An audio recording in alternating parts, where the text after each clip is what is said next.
When Nicolás Maduro was captured in Venezuela, he left behind one of the richest countries in the world in natural resources, turned into one of the poorest in the Americas.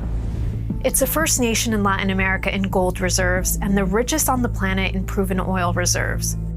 Yet, more than 70% of its population lives in poverty, and more than 35% in extreme poverty, without even enough to survive. What became of Chávez's Bolivarian revolution? What happened to the promises of ending hunger and inequality?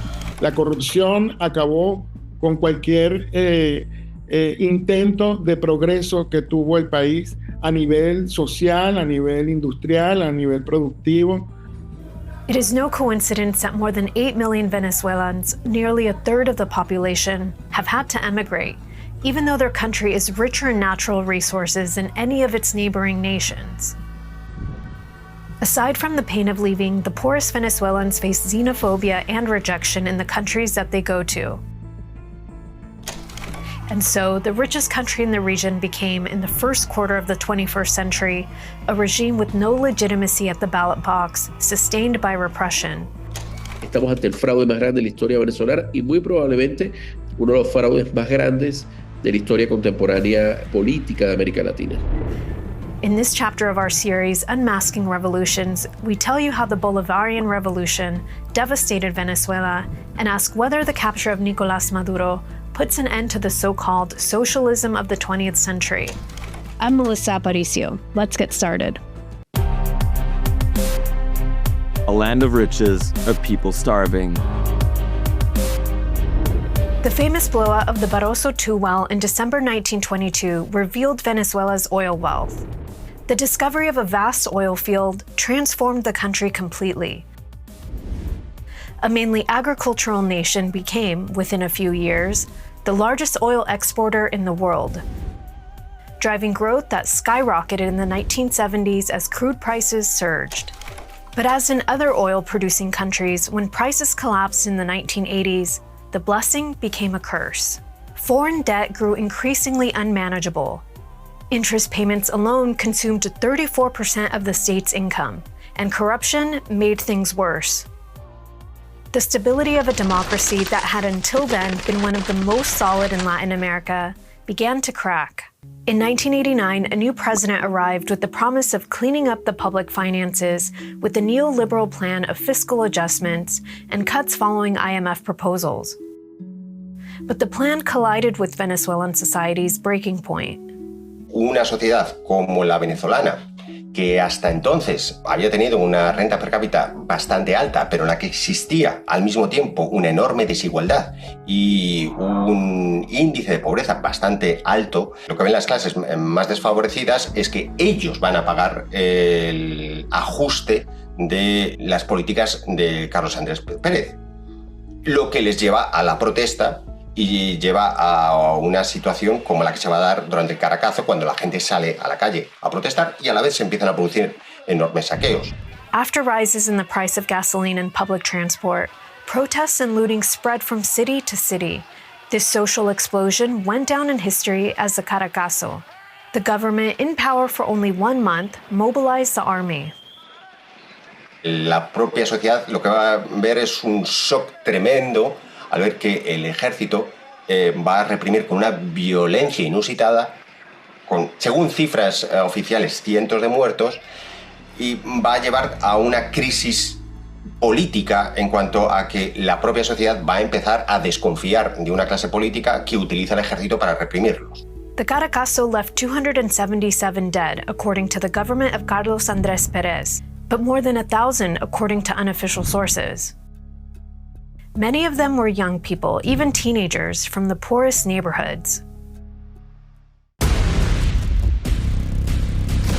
Hugo Chávez takes the stage. Despite the social protests, the government maintained its neoliberal policies. Inflation fell from 80% to 40% in the following years, but the political cost had only just begun. Y en esa combinación de políticas neoliberales, desencanto con la democracia, impedimento de la movilidad social, pues llega Chávez con un discurso de outsider y encandila a una parte de los venezolanos. Yo creo que Chávez vino en una oportunidad histórica del país donde los venezolanos ya querían un cambio. Y él representó ese cambio con el golpe de Estado que organizó en el 92, que falló. Además, entonces se volvió en una figura bastante reconocida porque estaba preso, porque estaba buscando un cambio en Venezuela, y mucha gente pues, se vio reflejada en ese cambio también que él estaba prometiendo para Venezuela. In 1992, a then unknown Lieutenant Colonel Hugo Chávez Frías orchestrated an attempted coup d'etat with a group of officers. The coup failed, leaving dozens dead and 100 wounded, and the plotters arrested. Just as Fidel Castro had made his name in Cuba after his first coup attempt, nearly 40 years later, this military pronouncement turned Hugo Chávez into a celebrity in Venezuela. A new star was born in the firmament of the Latin American left. In 1994, he was pardoned and walked out of prison to a hero's welcome. That same year, he was invited to Havana by Fidel Castro, whom Chávez always considered his mentor. Back in Venezuela, he began touring the country as a presidential candidate. No era un político profesional, era un soldado que aparece prometiendo renovar todo un sistema político que a ojos de muchos venezolanos parece agotado. Lo que hace Chávez es ofrecer y decir a todos aquellos componentes de la sociedad lo que quieren escuchar. O sea, a las poblaciones más humildes lo que les promete es que va a redistribuir los ingresos del petróleo, que va a promover el empleo, que va a promover la construcción de viviendas sociales, que va a promover la alfabetización de la población. Y a los empresarios lo que les promete es que, desde luego, va a promover las inversiones, que en ningún caso va a expropiar y que, por supuesto, se va a pagar la deuda externa, que era por entonces la gran traba que había tenido el Estado y tenía el Estado desde hacía años. Those promises brought him to the presidency in 1999 with the stated objective of changing the Constitution. Es un militar que se alza contra una democracia que después incluso le permite participar electoralmente y gana en el 98. De manera que yo creo que Chávez siempre tuvo claramente tintes militaristas, caudillistas, populistas que derivan en autoritarismo cuando se afecta al sistema, al régimen político. When it came to winning over the population, Chávez turned to propaganda from the very beginning. In 1999, he launched Aló Presidente. It was broadcast every Sunday, eventually running 6, 7, even 8 hours. Era un ejercicio de propaganda política directamente, emitido por el propio presidente, que aparecía en pantalla y podía enviar directamente al electorado o al ciudadano o al espectador, en este caso, todos los mensajes políticos y todas las críticas a la oposición que quisiese, sin ningún tipo de filtro o crítica intermedia. By the end of his first year in office, Chávez had already won his first major victory, a referendum on convening a constituent assembly. Though 62% of voters stayed home, the majority of those who did turn out backed the drafting of a new constitution. Among the reforms the new constitution would bring, 2 would prove decisive for the country's future. The presidential term was extended from 5 to 6 years, and unlike the previous constitution, consecutive re-election was now permitted, allowing a president to stay in power for 12 years. Having cemented his power through propaganda and the ballot box, Chávez turned to the other great pillar of his appeal, social programs. Revolution, propaganda, and control. Plan Bolivar 2000 directed the army to repair schools and homes, provide healthcare, and fix roads. Soldiers were paid bonuses for these tasks, which ended up being linked to the diversion of funds and shell companies. One of his main objectives was to control PDVSA, the state oil company Petroleum of Venezuela, that had until then maintained its independence from the government.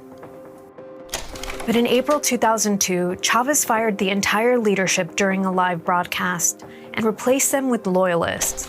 That was the last straw. Controlar PDVSA le permitía que el Estado controlara directamente la fuente principal de ingresos del país. On April 11, 2002, employers and unions called for a massive demonstration against the government. Clashes broke out between Chavistas and anti-Chavistas. Snipers fired on demonstrators. 19 people died and more than 150 were wounded.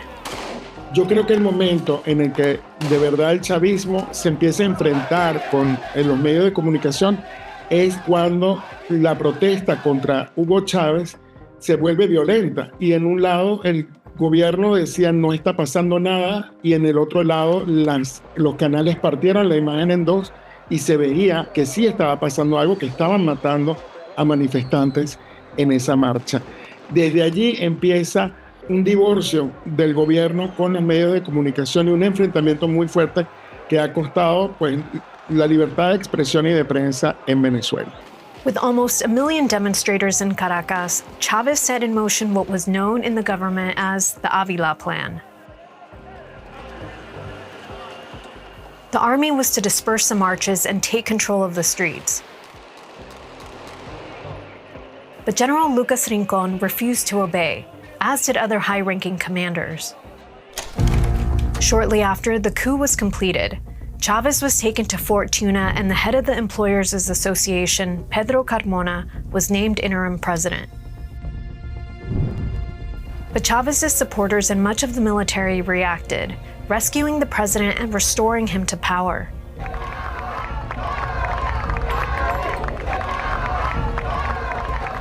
After his return, Chavez sought the backing of Castro's Cuba. Dismantling a nation. In exchange for the cheap oil Chavez offered Cuba, the island sent back not just medical and sports advisors, but intelligence agents working to prevent another coup. Through the diplomacy of cheap oil and anti-capitalist rhetoric, Chavez was becoming an icon for the Latin American and European left.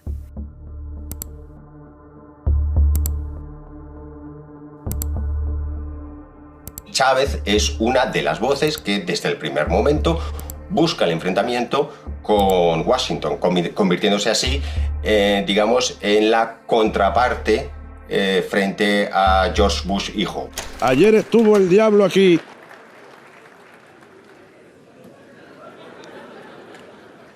En este mismo lugar huele a azufre todavía.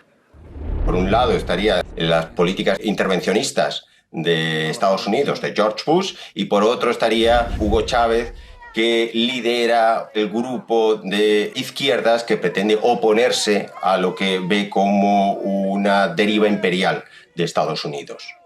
Todo eso, claro, repercute en un enorme prestigio para Hugo Chávez, no ya dentro de Venezuela, sino fuera del país. Se apoya cada vez más en la alianza con Cuba y empieza a proyectar una labor de seducción de intelectuales, de partidos, de movimientos. De manera que en el 2005 yo creo que el Foro Social Mundial en Caracas lo refleja claramente como un líder que seduce con la chequera, con su retórica, a un montón de grupos distintos de la izquierda, digamos, no liberal, de la izquierda iliberal o antiliberal del mundo. This seemed to be backed up by the early successes of the social programs financed with oil revenues, which had surged since 2003 with the rise of crude prices. Chávez llegó en un momento en el que el boom petrolero de verdad se hizo visible y palpable en Venezuela. Tuvimos el ingreso más grande de petróleo, de recursos de la historia. Fue un boom histórico donde se recaudó entre 1999 y entre el 2014 hubo un ingreso de casi 960 mil millones de dólares que entraron en Venezuela en ese momento. Todo ese ingreso petrolero que estábamos hablando, él lo llega a usar para hacer casas, para dar bonos, para comprar comida, para hacer proyectos también educativos, que todas estas misiones que él se dio eran financiadas por PDVSA. At first, thanks to massive social spending, Chavismo significantly reduced poverty in Venezuela from 49% in 1999 to less than 30% in 2007. But these investments did not create lasting development, and they were overshadowed by corruption.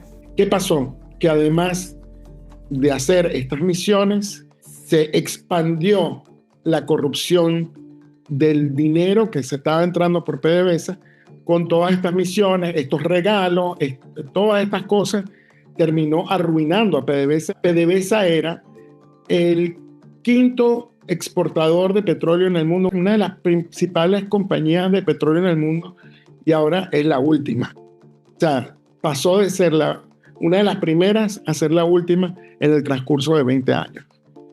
Si bien los proyectos sociales se veían muy bien en papel y en la práctica en el momento inmediato, no fueron sostenibles en el tiempo. Si yo ayudo a los pobres para que salgan de una situación precaria, pero no creo las condiciones para que esto se mantenga, pues puedo ser, digamos, reconocido como exitoso, pero a la vez a mí mi factura va a ir el que no preví que eso podría fracasar. No generó base de sustentación para esas políticas de inclusión social. By 2006, Chavez won re-election with 62% of the vote. That victory prompted him to announce his desire to deepen the revolution. Nationalizations of private companies intensified, from electricity companies to food processors. The majority of the nationalized companies ended up drastically cutting production or going bankrupt altogether. And from 2006 onwards, the regime moved openly to try to control the press. Ahí es cuando, digamos, se quita la careta a Hugo Chávez en el sentido de que va a intentar controlar los medios de comunicación de todas las maneras posibles. De hecho, se recurren a todo tipo de presiones, a multas. Radio Caracas Televisión era la principal cadena en ese momento y era una cadena que se mostraba enormemente crítica con el gobierno. Y las razones por las cuales no se le renueva la licencia es directamente por su línea editorial. Chavez built a party apparatus that extended state control down to the neighborhood level, distributing food, monitoring loyalty, collaborating with the communal police. By 2009, he had secured unlimited consecutive re-election.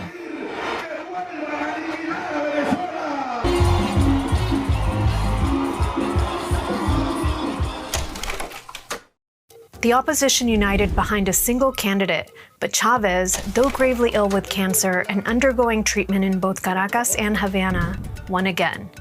But his health finally gave out. Although the exact moment of his death was kept from the public, former Venezuelan officials say Hugo Chavez died in Cuba in December 2012, having already designated then Vice President Nicolás Maduro as his successor. Maduro, fraud, hunger, and emigration. With Maduro in the interim presidency, the ruling party again prevailed over the opposition in the 2013 elections. He had every advantage. After Chávez's death, Maduro controlled all state mechanisms. Es lo que en Venezuela se llama ventajismo, es decir, el uso de toda la propaganda del Estado, los recursos públicos para la campaña, el veto a la aparición en medios, incluso en medios privados por presión del gobierno de la candidatura opositora, es decir, el acceso a medios, el acceso al espacio público, seguimiento, monitoreo, represión de actos de la oposición, todo eso es sistémico. Si no tienes el dinero, si no tienes el carisma, no puedes jugar en la cancha democrática si quieres mantenerte en el poder. Entonces tienes que apretar el acelerador, que insisto, ya venía desde el último Chávez, que también venía la erosión de las políticas económicas y sociales, pero muy claramente con Maduro se acelera la erosión de esas políticas económicas y sociales y también la degradación del modelo. Ves que la ventaja con la cual Maduro gana Capriles, que es cuestionado incluso esa victoria, ya en el 2013 es mínima. Maduro's arrival intensified the violence. Las protestas del 2014 y del 2017 son notorias por la cantidad de muertes y represión, heridos que se produjeron en esas manifestaciones. Y mientras más había represión, mientras la represión aumentaba o mientras las fuerzas de seguridad combatían con más fuerza a los protestantes, es cuando más veíamos a Maduro bailar y cantar en pantalla.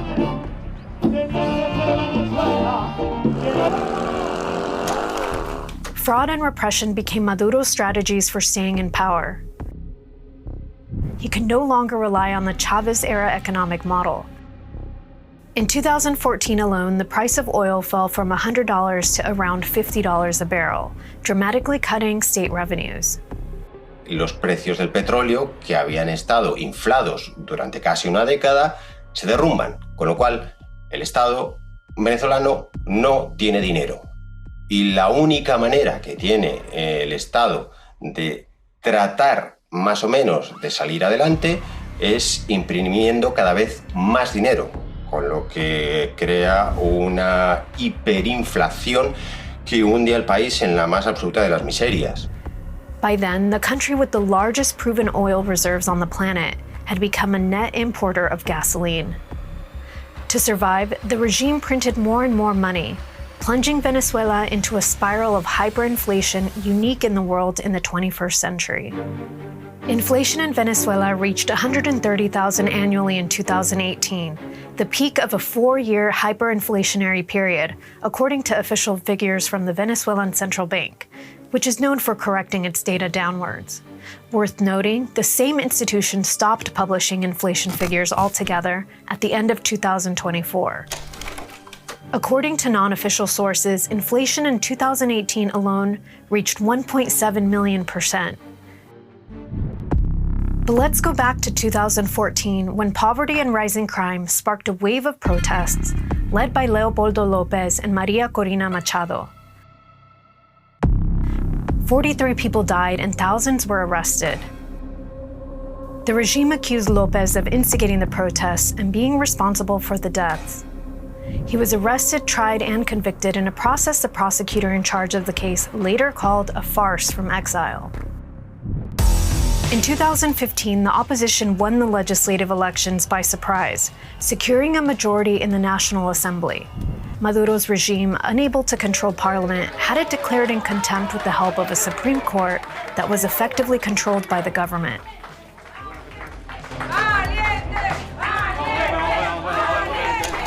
Hoy ha tenido lugar un golpe al Parlamento. Un golpe al Parlamento que ha sido premeditado, cobarde y llevado adelante de la manera más inhumana. The deputies had their parliamentary immunity stripped. In 2017, Maduro convened a constituent assembly, tasked with writing a new constitution. It ran for 3 years and never debated, drafted, or published one. In 2018, Maduro again proclaimed himself the winner of elections not recognized by the Organization of American States or the European Union. The National Assembly refused to accept being declared in contempt. In January 2019, it proclaimed that Nicolás Maduro had usurped the presidency and named Juan Guaidó interim president. But the maneuver did not have the desired effect, and the regime held on. El momento histórico de Juan Guaidó fue muy mal aprovechado por la oposición. Fue uno de los errores que la oposición reconoce. Además, se produjeron escándalos de corrupción dentro de la oposición con los fondos que se habían recaudado para la ayuda humanitaria. Y fue en ese entonces cuando yo creo que la oposición se desbandó. Después de todo ese fiasco con Juan Guaidó, fue cuando de verdad la oposición se atomizó. Por eso es que a la prensa venezolana sobre todo nos impresionó mucho las elecciones primarias que organizó María Corina Machado y que venció ella también, porque nosotros no pensábamos que la oposición iba a poder unirse otra vez frente al desastre que fue Juan Guaidó. In 2024, Nicolás Maduro usurped power again. First, he disqualified María Corina Machado, following the Chavismo playbook when faced with a candidate with real chances. The opposition reacted by uniting behind Edmundo González, who was leading all the polls. After the vote, Maduro claimed to have won 51.9% of the votes. But this time, the opposition was better prepared to prove fraud. In an operation involving thousands of people across the country, it obtained 85% of the voting records, according to which González had received 67% of the votes. The remaining 15% of ballots would not have been enough to give Maduro victory, even if every one of those votes had gone to the regime. Tenemos una oposición que muestra las actas oficiales, las que tiene todo el mundo, muestra las actas, cualquiera puede entrar y decir en qué parroquia votó quién, y el gobierno hasta la fecha no ha mostrado nada, porque no puede mostrar nada mínimamente creíble, no tiene una otra verdad que mostrar, más allá del robo de fraude. En términos históricos, en términos institucionales, en términos empíricos, estamos ante el fraude más grande de la historia venezolana y muy probablemente uno de los fraudes más grandes de la historia contemporánea política de América Latina. A criminal regime. Again, the fraud generated protests, and again, there were victims. At least 25 dead and thousands arrested. Human Rights Watch ha recogido reportes de torturas, de ejecuciones extrajudiciales, de secuestros y sobre todo también de informaciones, por ejemplo, de detenciones a personas a las cuales se les liberaba solo después de haber firmado documentos por los cuales se comprometían a no hablar de las razones de su detención. O, por ejemplo, también se obligaba a las personas detenidas, antes de darles la libertad, a que grabasen vídeos en los cuales decían que sus derechos habían sido respetados durante la detención. O sea, hay toda una serie de manipulaciones bastante escalofriantes.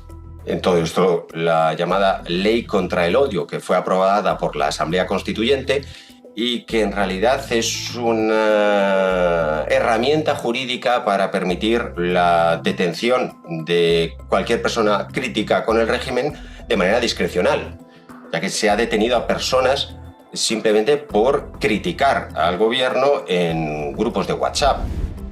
By the end of 2025, emigrating was the primary goal of Venezuelan professionals. 68% of them wanted to leave the country. 46% were skilled workers aged 30 to 49. Venezuelans who can't leave the country live in increasingly dire conditions. According to the National Survey of Living Conditions, in 2024, more than 70% of Venezuelans lived in poverty, and more than 35% in extreme poverty, without enough for basic food. Figures from Human Rights Watch are similar. Para un reportaje de Deutsche Welle vio una mujer morir de hambre, una joven de 22 años. Y yo no la grabé, y no la quería grabar. Yo no la quería grabar. El enfermero me pidió que grabara para demostrar la frustración que ellos tienen al perder pacientes por hambre. Eso ha mejorado ahora un poco, porque eso fue una crisis muy severa que tuvimos desde el 2013. Y esos niños que nacieron en el 2013, ahora tú los ves y los ves más pequeños que otros niños de su edad. Tienen también retrasos cognitivos y estos niños no tuvieron esa dicha de ser bien alimentados. Y se les nota hoy en día. Y se les va a notar durante toda su vida. Esos niños quizás no vayan a poder entrar en universidades. Lo llaman una generación del hambre. Esa es la generación del hambre y ese es un legado no solo de Nicolás Maduro, es un legado también de Hugo Rafael Chávez Frías, porque el hambre comenzó en el 2013 y eso no comienza de la noche a la mañana. Y los pueblos indígenas están ahorita pues muy vulnerables y pasando hambre. Whose fault is it? The defenders of the revolution insist that the United States is to blame. Si tú hablas con alguien del gobierno, del chavismo, alguien que apoya esto, van a decir que fueron las sanciones de Estados Unidos, van a decir que fueron el aislamiento que él ha tenido a nivel internacional, que la lucha no ha tenido el apoyo que ha tenido, pero la verdad es que sí ha tenido mucho apoyo, apoyo financiero, pero todo el dinero que le entró a Venezuela no se invirtió en mejorar el progreso del país. Hay cantidad de proyectos urbanos que no han sido finalizados. Vemos los esqueletos de metros, de trenes, de edificios que nunca fueron terminados por corrupción. Many believe that the Nobel Peace Prize awarded to Maria Corina Machado would be the push the opposition needed to assume the legitimate power granted to it at the ballot box. But then Donald Trump surprised everyone with his support for Chavismo, and with other moves. While some backed the U.S. strategy, others were asking, what is the powerful neighbor to the north really after in the region? Was he genuinely concerned that Venezuela was a gateway for drugs entering the U.S.? who's in charge in Venezuela? According to U.S. government reports from 2025, between 97 and 99% of fentanyl seized in the United States entered from Mexico. According to the DEA, there is no evidence that fentanyl is manufactured or shipped to the U.S. from Venezuela or anywhere in South America. The same goes for heroin. Nicolás Maduro was indicted in the United States for drug trafficking, terrorism, and conspiracy to flood the U.S. market with cocaine. But according to the DEA's own reports, of all the cocaine entering the United States while Maduro was in power, only 16% came from the Caribbean, mainly from Venezuela. Most of that cocaine, 74%, arrived by the Pacific route. So, more than drug trafficking, the U.S. intervention appears to stem from the new international strategy the U.S. announced at the end of 2025. A strategy focused on reinforcing U.S. presence throughout the Americas and expelling its geopolitical rivals from a region that, according to Trump himself, he considers his own. Also, in 2007, Chavez nationalized oil projects run by two American companies, ExxonMobil and ConocoPhillips. Both fought Venezuela in international arbitration for years and won billions in compensation that Venezuela largely never paid. You cannot continue to have the largest oil reserves, in the world under the control of adversaries of the United States, not benefiting the people of Venezuela and stolen by a handful of oligarchs around the world, including inside of Venezuela, but not benefiting the people of that country. We've seen how our adversaries all over the world are exploiting and extracting resources from Africa, from every other country. They're not going to do it in the Western Hemisphere. Yeah. They are not. That is not going to happen under President Trump. We're going to take back the oil that, frankly, we should have taken back a long time ago. A lot of money is coming out of the ground. We're going to get reimbursed for all of that. We're going to get reimbursed for everything that we spend. Don't ask me who's in charge, because I'll give you an answer and it'll be very controversial. What's that mean? Because we're in charge. Immediately after the fall of Maduro, the first thing Donald Trump did was increase the pressure on interim President Delcy Rodriguez. This isn't a country like where you have to travel 24 hours in an airplane. This is Venezuela. It's in our area, the Donroe Doctrine. Donald Trump puts his own name on the doctrine of President James Monroe, who in 1823 declared all the political affairs of the Americas the exclusive domain of the United States. That doctrine became the ideological foundation for U.S. interventionism in Latin America, beginning at the end of the 19th century.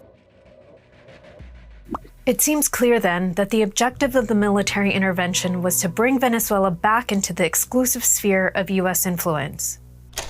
Venezuela was always far from being the main drug supplier of its powerful neighbor to the north, but there are many sources that link the Maduro regime to illicit business.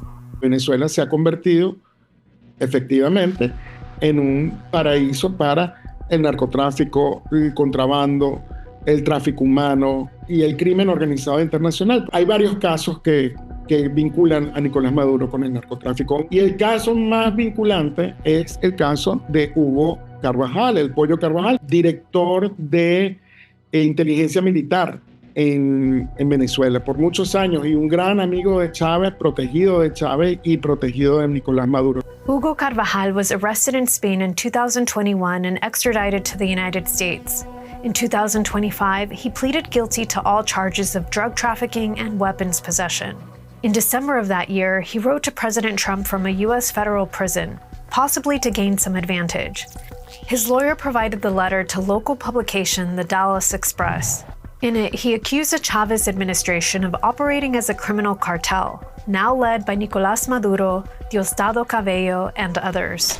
Beyond the words of a former Venezuelan general writing from a U.S. cell, there are other sources that speak to the alleged links between the Maduro government and drug trafficking. One is Transparencia Venezuela, the Venezuelan chapter of Transparency International, which now operates in exile. In September 2025, Transparencia Venezuela cited former Venezuelan officials who mentioned those links. Also in September 2025, the think tank Insight Crime, which investigates organized crime in the Americas, published the following about the so-called Cartel of the Suns, which the United States links to Nicolás Maduro. Rather than a hierarchical organization, the Cartel of the Suns functions as a loose network of cells within the Army, Navy, Air Force, and Bolivarian National Guard, spanning from the lowest to the highest ranks. These groups operate essentially as drug trafficking organizations. The Bolivarian Revolution, far from ending misery and inequality in Venezuela, plunged the country into a serious political, social, and economic crisis. Chávez como Maduro son figuras controversiales, son figuras que generan discusiones, son figuras que uno puede debatir de un lado o del otro. Pero la verdad siempre sale adelante y la verdad con evidencias muestran que han sido dos figuras muy fatales para Venezuela. The capture of former President Nicolás Maduro generated widespread international condemnation. The vast majority of world leaders immediately called for a democratic transition in Venezuela and criticized the violation of international law by the United States. Beyond this U.S. intervention, what many were asking was whether Maduro's capture would mark the beginning of the end of the Bolivarian Revolution. Creo que en gran medida el hecho de que Donald Trump haya aceptado como interlocutora a Delcy Rodríguez y haya aceptado que se convierta en la presidenta interina tiene que ver con la última experiencia que ha tenido Estados Unidos a la hora de derrocar a una dictadura, que fue en Irak con Saddam Hussein. Si recordamos, en aquel entonces lo que hizo Washington fue desmantelar completamente las fuerzas de seguridad y el ejército del país. ¿Y cuál fue la consecuencia? Pues caos, guerra civil, decenas de miles de muertos y la obligación de mantener una ocupación por parte de Estados Unidos para intentar mantener el orden, que le costó muchísimo dinero, además de ataúdes envueltos en la bandera estadounidense que volvían a casa. Por no hablar de las consecuencias a largo plazo con el ISIS y la implicación en la guerra de Siria. Creo que todo ese escenario, de alguna manera, ha marcado los planes que tenía Donald Trump respecto a Venezuela. Y ante todo lo que quiere es mantener el orden. Por mucho que pueda parecer inmoral el hecho de derrocar a Maduro para colocar a su vicepresidenta, pero eso mantiene el orden y sobre todo es muchísimo más barato que realizar un despliegue sobre el terreno y una ocupación más o menos permanente del país. After 27 years under a regime that has torn the country's families apart through lack of opportunity and hunger, through political persecution and forced emigration, what Venezuelans long for is to become the beneficiaries of their own wealth in a sovereign and free country.